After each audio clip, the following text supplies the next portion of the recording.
अन्धो समाज अन्धो छ रे त अन्धो छ रे त किन त्यसै तर्किन्छौ मसित जति सक्छौ तर्क मायालु मैले छुँदा छोइन्छ भने त सुन पानीले छर्क मायालु। हामी सानो बच्चा हुँदा त्यो लोरी गाउने बेला त्यो लोरी प्रत्येक गाउँै विषयको फरक फरक लोरी गीतहरू सुनिन्थ्यो। त्यो लोरी गीत कहाँ जान्थ्यो, दोहोरी आएको दोहोरीमा लोरी हुन्थ्यो, लोरी भएकोमा दोहोरी चल्थ्यो भने त्यस्ता चिजहरू अलिकति हामीले चाहिँ गरौँ तरिकाले संसार जगतले पनि म त यसरी बुझ्ने गर्छु कि मेरो आफ्नो भाव चाहिँ कसरी बुझ्छु, म कसरी गर्छु भने तपाईँहरूलाई कलाकार कला र पत्रकारिता जगत एकाअर्काको परिपूरक अवश्य पनि होइन। यी दुईटा चिजले चाहिँ सही सन्देशहरू दिन सक्यो भने समाज आफ्नै ठाउँमा आइहाल्छ। अब हामी अब अहिले मेरै घरमा भनौँ म लोकल छु, मेरो श्रीमती कोइलर छु, बच्चाहरू बोइलर छ। भन्नु पर्दा के भने दसैँ आयो, दसैँमा चाहिँ मैले लोकल मासु मन पराउँछु, श्रीमतीले कोइलर मन पर्दो रहेछ, पोहोरको दसैँ थाहा भएको समय क्रम यसरी चलिरहेको छ भने। तर जुन हाम्रो मियो त्यो मियोलाई चाहिँ छोड्नु व्यवसायिक रूपमा चाहिँ अब असारे कि जेठाउँदा होइन समस्या त्यहाँ पनि होला सायद होइन कम्पनीहरूलाई मेरो विचारमा है, मेरो व्यक्तिगत विचारले चाहिँ। तर असारे गीत मासिनु भनेको अथवा मासिनु भन्दा नि मासेको छैन तर खोजी नगर्नु भनेको हाम्रो कला जगतकै विशेष त लोक कला जगतकै अलिकति अल्छीपना हो भन्ने मलाई लाग्छ। हामी सबै कुरालाई व्यावसायिक रूपमा मात्रै जोडेर हेर्न सक्दैनौँ किनकि हाम्रो आफ्नै किसिमको संस्कार छ, आफ्नै किसिमको रीतिरिवाजहरू छन्। यो प्रत्येक जात जाति प्रत्येक भाषाभाषीमा प्रत्येक धर्ममा ती कुराहरू जोडिरहेका हुन्छन्। त्यस कारण असारे गीत मलाई पनि चिन्ताको विषय यही हो। अहिले पुरानो स्रष्टाहरू जस्तै झलकमा हाम्रो धर्मराज थापा होइन, उहाँहरूले मैले त्यो अहिले पनि चलिरहेको छ। कारण के त भन्दा त्यो एउटा गीतले मात्रै असार धानिरहेको छ जस्तो लाग्यो। अब हाम्रो घाँसे गीतहरू हराउने सायद त्यो खोजी नभएको होला होइन। सुदूरपश्चिम त्यस्तै छ, जति पनि देशभरिमा त्यो खोजी नभएको मैले म सुरु गरेको छु। जात भन्ने शब्द जुन हाम्रो नेपाली शब्दकोशमा अथवा विश्वव्यापी रूपमा कहिलेदेखि आयो भन्ने त पछि विज्ञहरूले नै भन्नु होला। तर मैले बुझेको जात भन्ने शब्द चाहिँ त्यो जस्तै हजुरलाई मैले केसँग सानोलाई भने जस्तै हो होइन, जेठो माइलो साइलो काइलो हुँदै गएको एउटा बनाउनु होला त्यस्तै लाग्छ मलाई। तर जबसम्म आत्म सफा छैन, आत्ममै एक छैन, म मानव हुँ भन्ने बिर्सिएर अन्यमा जान्छु भन्ने भन्नु के होइन। तर हामी म मानव हुँ, मैले मानवको व्यवहार गर्नुपर्छ, मानवता बोल्नुपर्छ भन्ने सोच सबैमा छ भने त्यसले पक्कै पनि जाँच गर्दैन। रोयल्टी सङ्कलन गर्ने हाम्रो एउटा निकाय नै छ, उसले अहिलेसम्म बाँडेको मैले थाहा भएको छैन कति वर्ष भयो त्यो रोयल्टी संस्थाको स्थापना भएको सायद जम्मा मैले बुझेँ। अब हामी रोयल्टीमा बाटो बाँडी बाँचियो, फिक्स एउटा रकमबाट पनि बाँचियो, निश्चित रकम लिएर पनि बाँचियो होइन। तर अहिले आएर फेरि अब युट्युबको जमाना छ, अब यो जमाना त फेरि नै जान्छ, अब होला के होला दुनियाँ होला, हामी समयअनुसार नै चल्न जाने नै हो। तर यो हिसाब किताबको बारेमा चाहिँ प्रष्ट भाषामा भन्नुपर्दा अलिक अन्यलतापूर्ण नै छ। जस्तै मैले फिक्स रकम लिएर गएको हुन्छु होइन, कोही रोयल्टी लिएर गएको हुन्छु भाइ, अब यो च्यानलबाट चाहिँ म रोयल्टीमा गाउँछु, यो च्यानलबाट चाहिँ फिक्समा गाउँछु भन्ने निर्णय त म आफै नै हुन्छ नि। म त्यसरी नै म चाहिँ त्यसरी हो, अन्य साथीहरू कसरी चल्नु भएको छ त्यो थाहा छैन। किनकि आफू नै बाँच्नु पऱ्यो र यो क्षेत्र पनि बस्नु पऱ्यो भन्ने मात्रै मेरो ध्येय छ होइन। अब म यति मात्रै भन्छु कि अहिले चाहिँ सहज वातावरण छ, तर सहजभित्र असहजताहरू धेरै छ। फरक के छ भने त्यतिखेर चाहिँ तपाईँहरूले पैसा लिएर गीत बजाउनु हुन्थ्यो होइन, अहिले चाहिँ हामी बजाउनु चाहिँ खुसी लाग्छ मलाई। सबैको व्यवसायमा ढालेको अहिले चाहिँ हामी भन्छ त्यो खुसी लाग्छ होइन। तर कहाँ बजाउने त्यो पनि थाहा छैन। भन्नको अर्थ के भने हामी लोकगायक बन्ने हो भने हामीले देउडादेखि लिएर मेचदेखि महाकालीसम्म कुराहरू सब कुराहरू चाहिँ ल्याउनु पर्ने हुन्छ। चिन्ता यति नै हो, मैले भन्छु संस्कार हराएर लोकगीतहरूको संस्कृति हराउँछ। नमस्कार, म कलाकार आशा भुषाल। तपाईहरू अहिले हेर्दै हुनुहुन्छ वर्ल्ड वाइड न्युज नेपाल।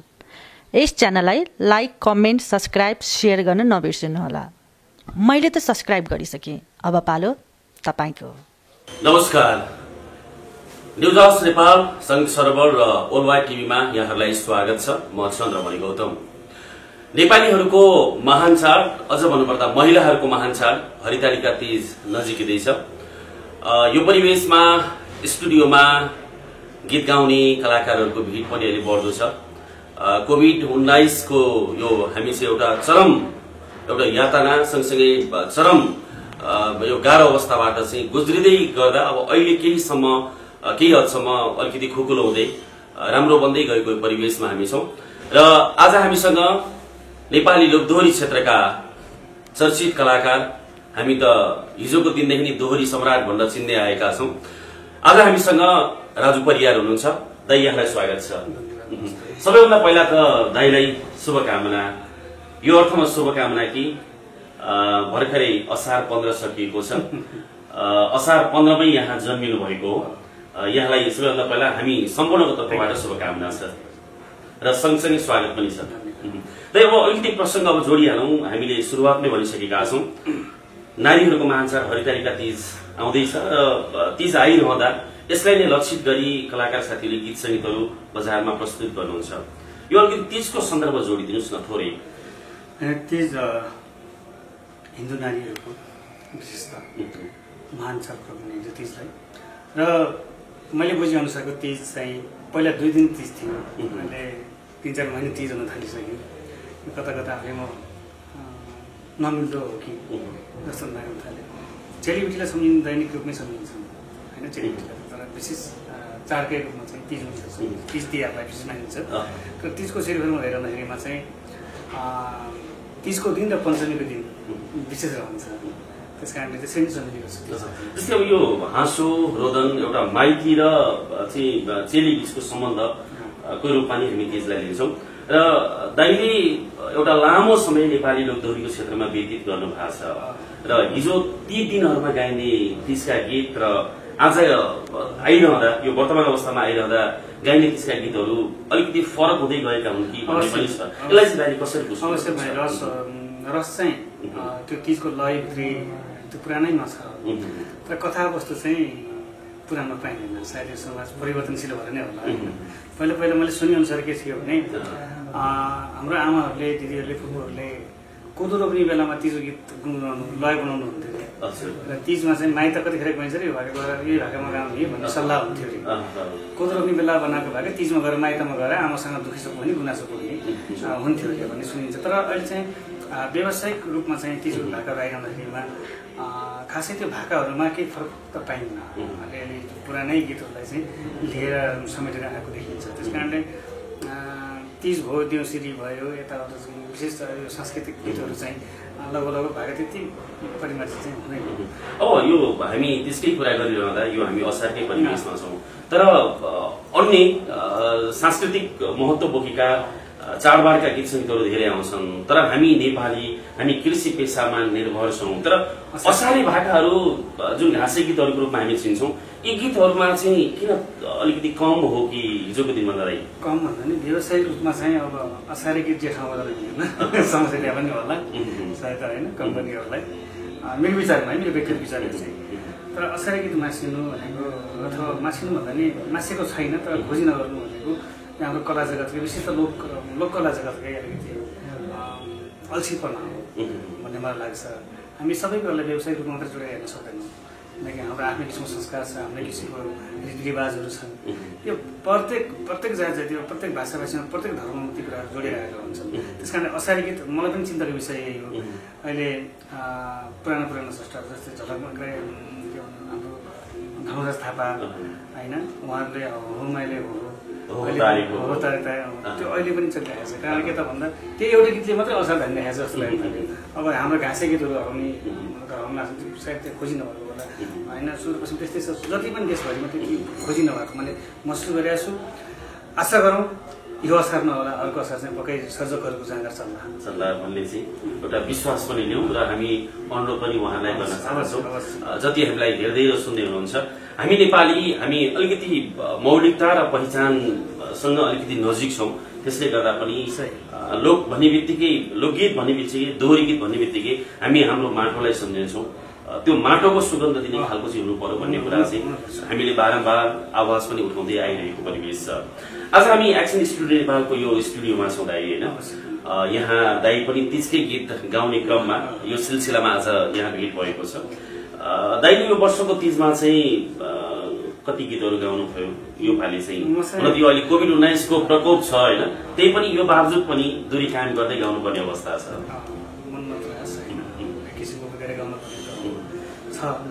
तर म एउटा व्यावसायिक कलाकार, व्यावसायिक गायकको रूपमा आफूले लिने गर्छु अवश्य पनि। त्यस कारणले मैले कथा तीजमा कथा माइती पक्षको कथा छ भने गाइने गरेको छु होइन। जस्तै म एउटा बाबुको रोलमा छु कि दाइको रोलमा छु कि भाइको रोलमा छु, श्रीमानको रूपमा भूमिकामा छु कि त्यो भूमिकाहरू चाहिँ मैले गाउने गरेको छु। त्यस कारणले खासै भन्यो भने दुखी पोख्ने हो आमालाई माइतमा आएर, तर अहिले दाजुभाइले पनि पोख्ने गरिन्छ। त्यस कारणले एउटा पात्रको रूपमा चाहिँ हामी प्रस्तुत हुने हो। यस गाइया छ यसपालि चाहिँ सार्वजनिक तीज गीत गाइयो, तर कथाहरू उयो बिलाउन नै हुन्छ, प्रायः चेलीले पोख्ने बिलाउन नै हुन्छ, बिलाउन नै गीत सङ्गीतमा हामी पाउने गर्दछौँ। त अब अलिकति प्रसङ्ग अहिले यो पछिल्लो समय सामाजिक सञ्जाल पनि तातेको विषय छ, विशेष गरी अहिले जातको विषय लिएर होइन यो कुराहरू प्रसङ्ग तातेको छ बजारमा। हुन त मैले यो प्रसङ्ग अहिले सामाजिक सञ्जालमा ताप्दै गर्दा र यो चाहिँ कानुनी रूपमा एउटा चाहिँ मुद्दाको रूपमा नि आइरहँदाखेरि कलाकारको तर्फबाट पनि हामीले केही बोल्नुपर्छ भन्ने कुरा मलाई लाग्छ।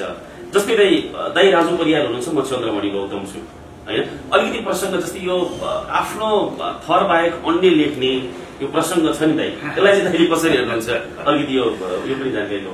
यस्तो जात भन्ने शब्द जुन हाम्रो नेपाली शब्दकोशमा अथवा विश्वव्यापी रूपमा कहिलेदेखि आयो भन्ने त पछि विज्ञहरूले भन्नु होला, तर मैले बुझेको जात भन्ने शब्द चाहिँ त्यो जस्तै हजुरलाई मैले केशव सानलै भने जस्तै हो होइन, जेठो माइलो साइलो काइलो हुँदै गएको एउटा बनाउनु होला त्यस्तै लाग्छ मलाई। तर जबसम्म आत्म सफा छैन, आत्ममै एक छैन, म मानव हुँ भन्ने बिर्सिएर अन्यमा जान्छु भन्ने मेरो भूमिकै होइन, तर हामी म मानव हुँ, मैले मानवको व्यवहार गर्नुपर्छ, मानवता बोल्नुपर्छ भन्ने सोच सबैमा छ भने त्यसले पक्कै पनि जान्छ।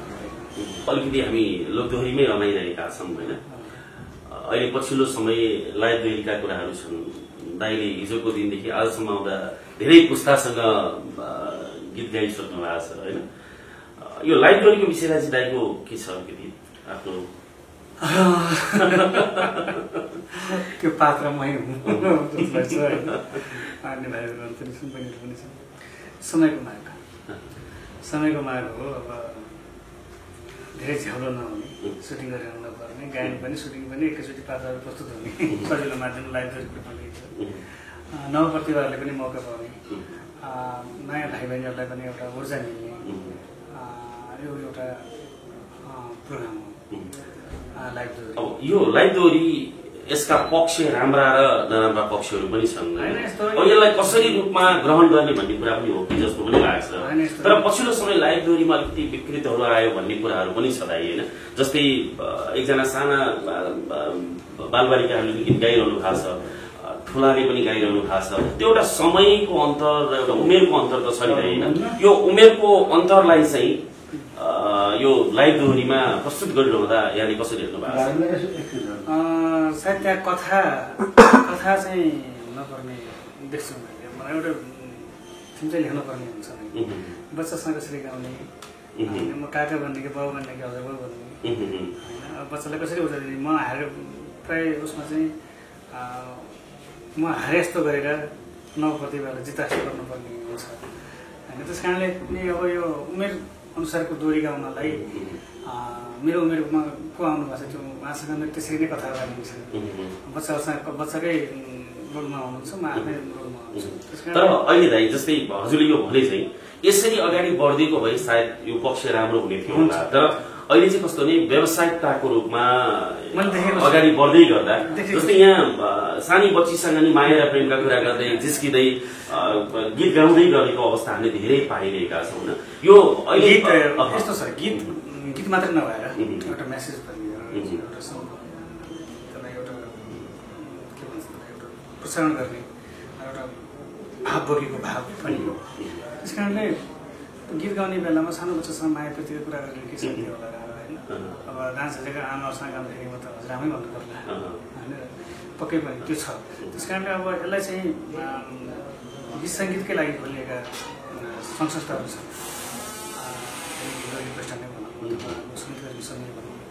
जति पनि छन् कलाकारसँग सम्बन्धित सङ्घ संस्थाहरू, उहाँहरूले नै त्यो कुराहरूलाई चाहिँ एकचोटि बसेर एउटा टेबलमा बसेर निहाल्ने हो कि सूक्ष्म दृश्यले निहाल्ने हो कि कुन हदसम्म गीत गाउँदाखेरि हाम्रो समाजमा केसम्म मेसेज जान सक्छ, कति राम्रो हुन्छ कि नराम्रो हुन्छ भनेर निर्णय उहाँहरूले गर्ने हो। तर स्वयं म आफै गायक हुँ, म आफै लाइभ गरी गाउँछु, म रेकर्डेड गाउँछु, सबै किसिमको गीतहरू गाउँछु।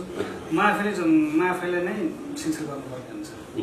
म आफूले यो गीत गाउन हुन्छ कि हुन्न, यो मेसोमा जान हुन्छ कि हुन्न, स्वयं आफै नै सोच त आफ्नो सामु छ, तर स्वयं कलाकार नै त्यसमा प्रस्तुत हुनुभन्दा पहिला त्यो कलाकार नै जिम्मेवारी गाडी चल्दियो भने चाहिँ त्यो कदापि हुन्न। तर आज छ यो जस्तै अब यो असारमा छ, भेल चलिएको छ, दुनियाँ भेलबारी छ, भेलबारीमा सबै कुरा चाहिँ अब भएर आउँछ, त्यो छान्ने हेर्ने काम दर्शक। जस्तै अब यो प्रसङ्ग यही नै आइहाल्यो होइन। जस्तै हिजोको दिनहरूमा कलाकारको एउटा दरिलो माध्यम भनेको हिजो गीत सङ्गीतको सुरु भएदेखि जब हामी लोकदोहोरी भनेर लोकगीत सङ्गीत भनेर जान्दै र बुझ्दै अब यो क्षेत्रमा जाँदैछु है भन्ने हिसाबले हामी आइसकेपछि कति दिनहरूमा हामीले क्यासेटमा अडियो बजाउँदै बढ्थ्यौँ र कम्पनीहरूले पनि कलाकारका गीत सङ्गीतहरू निकालिदिनुहुन्थ्यो। कलाकारले त्यति धेरै लगानी गर्नुपर्ने अवस्था थिएन र त्यस बापत रोयल्टी आउँथ्यो होइन। र बिचमा भिसिडीदेखि लिएर आजसम्म भनौँ त्यो फिजिकलदेखि लिएर आज डिजिटलसम्म आइपुग्दाखेरि चाहिँ अलिकति कलाकारहरूलाई चाहिँ मार परेको अवस्था, हामीले चाहिँ रोयल्टी नपाएका भन्ने कुराहरू छन् र लाइभ दोहोरीदेखि लिएर अन्य खालका चाहिँ अन्तर्वार्ताहरू लिइरहँदा पनि कलाकारको त्यो आफ्नो रोयल्टी नपाएको भन्ने कुरा पनि छ। किनभने अब यस्तो छ, रोयल्टी सङ्कलन गर्ने हाम्रो एउटा निकाय नै छ, उसले अहिलेसम्म बाँडेको मैले थाहा भएको छैन कति वर्ष भयो त्यो रोयल्टी संस्थाको स्थापना भएको सायद जन्म भइरहेको हिजो त्यसै अडियोको चक्कर मैले बुझेँ। अब हामी रोयल्टीमा बाटो बाँडी बाँचियो, फिक्स एउटा रकमबाट पनि बाँचियो, निश्चित रकम लिएर पनि बाँचियो होइन। तर अहिले आएर फेरि अब युट्युबको जमाना छ, अब यो जमाना त फेरि नै जान्छ, अब होला के होला दुनियाँ होला, हामी समयअनुसार नै चल्न जाने नै हो। तर यो हिसाब किताबको बारेमा चाहिँ प्रष्ट भाषामा भन्नुपर्दा अलिक अन्यन्तपूर्ण नै छ। जस्तै मैले फिक्स रकम लिएर गाएको हुन्छु होइन, कोही रोयल्टी लिएर गाएको हुन्छु, भाइ यो अब यो च्यानलबाट चाहिँ म रोयल्टीमा गाउँछु, यो च्यानलबाट चाहिँ फिक्समा गाउँछु भन्ने निर्णय त म आफै नै हुन्छ नि। म त्यसरी नै म चाहिँ त्यसरी हो, अन्य साथीहरू कसरी चल्नु भएको छ त्यो थाहा छैन, किनकि आफू नै बाँच्नु पऱ्यो र यो क्षेत्र पनि बस्नु पऱ्यो भन्ने मात्रै मेरो ध्येय छ होइन। अब म यति मात्रै भन्छु कि अहिले चाहिँ सहज वातावरण छ, तर सहजभित्र असहजताहरू धेरै छ। र यतिखेर अब हामी आम दर्शकलाई मनोरञ्जन पनि दिलाउनु पर्यो, एउटा गीत गाउनु मैले अनुरोध गरिरहेको। यतिखेर साँच्चै भन्नुपर्दा हामी स्टुडियोभित्र छौँ होइन। अब हाम्रो एक्सन स्टुडियो नेपालमा छौँ, देश भयावह अवस्थामा छ, कतै बाढी पहिरो छ, तराई डुबानमा छ, पहाडतिर पहिरो गइरहेको छ, सडक अवरुद्ध छ। मैले यतिखेर दाइलाई एउटा अनुरोध पनि यो गर्न चाहेँ, किनभने हामी यो प्रसङ्ग पनि ल्याएका छौँ। दाइले सुनपानीले छर्क मायालु होइन, आज यी प्रसङ्गहरू आइरहँदा दाइले धेरै वर्ष अगाडि गीत मार्फत पनि त्यो एउटा सन्देश दिन खोज्नु भएको थियो।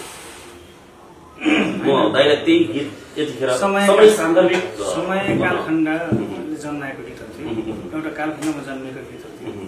त्यस कारण त्यो गीतलाई अहिले यतिखेर जबसम्म त्यस्ता किसिमका भावहरू समाजमा भइरहेको छ तबसम्म त्यो गीतहरू चाहिँ थाहा पाउँछ।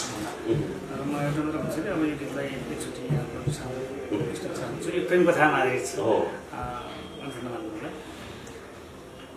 यो बिल्कुल समाजको अन्धो समाज अन्धो छ रे त, अन्धो छ रे त, किन त्यसै तर्किन्छौ मसित, जति सक्छौ तर्क मायालु, मैले छुँदा छोइन्छ भने त सुनपानीले छ हामीले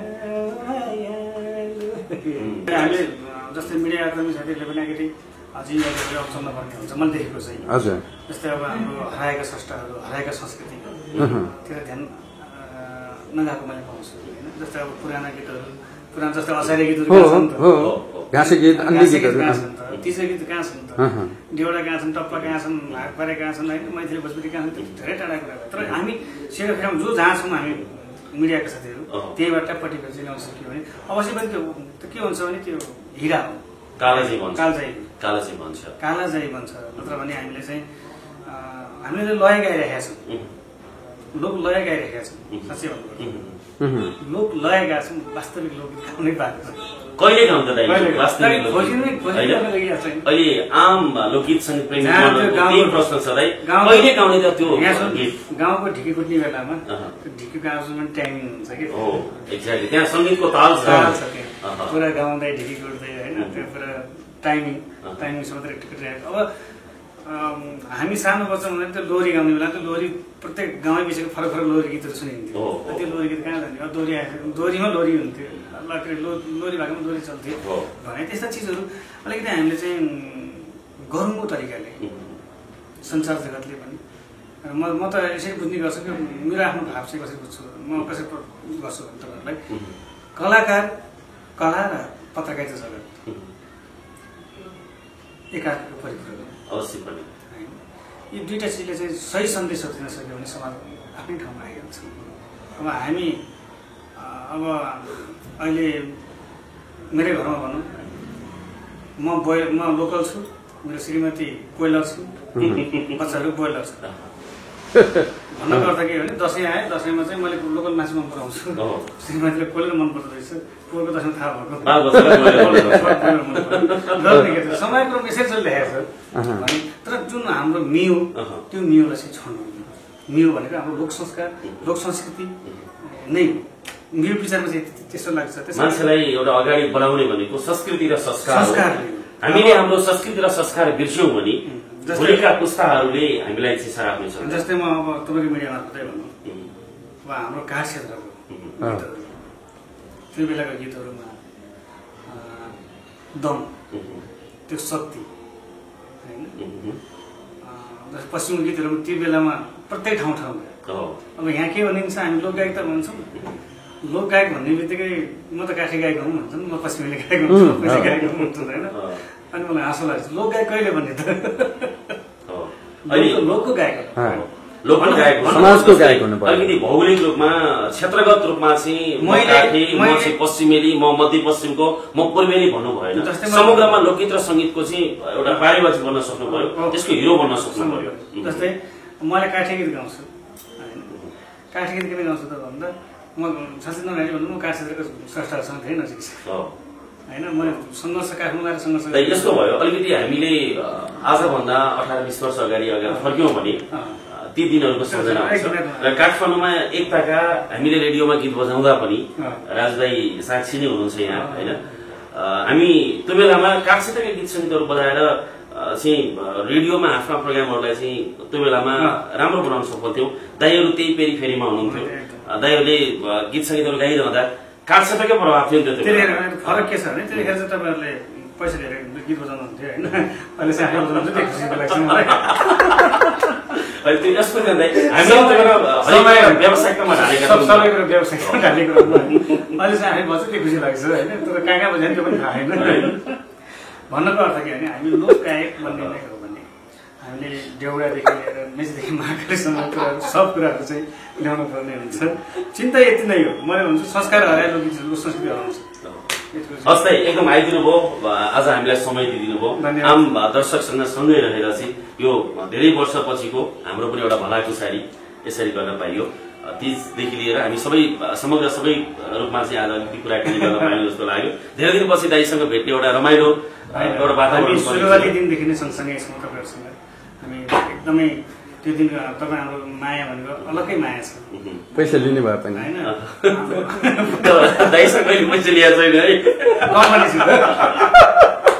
अब त्यो बेला प्रसङ्ग आइहाल्यो होइन सुरुवाती ती बेला 60-61 पैँसठीकै कुराहरू होला है हामी विशेष गरी क्यासेट सेन्टरहरूले गीत निकाल्थे दाइहरू त्यो बेलामा हिरा हुनुहुन्थ्यो हाम्रो अहिले आउनुभएका हाम्रा साथीहरू ती बेलामा ती चाहिँ क्यासेट कम्पनीमा रहेर चाहिँ आफ्नो गीत सङ्गीत निकाल्नको लागि लाइनमा बस्नु पर्थ्यो होइन त्यो खालको अवस्था थियो नि त अवश्य पनि त्यो थियो होइन अब त्यो बेलाका साथीहरू अहिले कोही कतै हुनुहुन्छ कोही कता हुनुहुन्छ कोही देशमा हुनुहुन्छ कोही विदेशमा हुनुहुन्छ र पनि उहाँको त्यो पसिनाको मूल्य अझै पनि कता कतै बजारमा छ अवश्य पनि छ होइन त्यो लिन परिरहेको अझै पनि बाँकीहरू न कम्पनीसँग काम पनि होइन भन्नु हामीले चाहिँ त्यो सङ्घर्ष गरेर यहाँसम्म आइरहँदाखेरिमा अहिले चाहिँ एउटा आफ्नो कन्टेन्ट बनाउनको लागि चाहिँ मान्छेले जे पनि गरिँदाखेरिमा राम्रो चिजहरू चाहिँ आउन सक्यो मैले पाएको छु यसलाई तपाईँहरू जसरी सुधार्नु होला किनकि ती स्रष्टाहरू ती सर्जकहरूले खोजी कार्य गर्नु होला असारी गीत कहाँ छ अब तपाईँ आफैले हामी नै खोज्नु जान्दा एकदिन अब जाँदा जाँदा एउटा असारे भाका छोड्दै आइदिनु न असारको बेलामा मलाई एउटा पुरानै गीत हुन्छ प्लिज सुनेको गीत हामी यो गाउँदै गाउँदै आजको यस कार्यक्रमबाट बिदा हुन्छौँ यहाँको पल्स गराओस् म हाम्रो आमा र फुपूले गाउने गीत यो कथा चाहिँ आमा र फुपूको कथा हो म एक टुक्रा सुनाउँछु आमाहरूले गाउने यसरी गाउनुहुन्थ्यो असरै मासको गाउँदा बेला कसरी नछुला असरै मासको गाउँदा बेला कसरी नछुला सौताको हाता दुई खुड्की भात म कति बाँचुला म कति बाँचुला सौताको हाता दुई खुड्की भात म कति बाँचुला हस् धन्यवाद धन्यवाद तपाईँ सबैको जय होस् त्यही यो गाडी पहिरो यताउता जति पनि छन् सबै सजग रहौँ जति पनि यो भाइरसहरू छन् योबाट पनि सजग रहौँ भन्न चाहन्छु हामी सबैको कल्याण होस् गीत सङ्गीतमा आएको भाइरसबाट पनि छिटै मुक्त हुँ गीत सङ्गीत र भाइरसहरू त अब यस्तो भाइरस आफै हस् धन्यवाद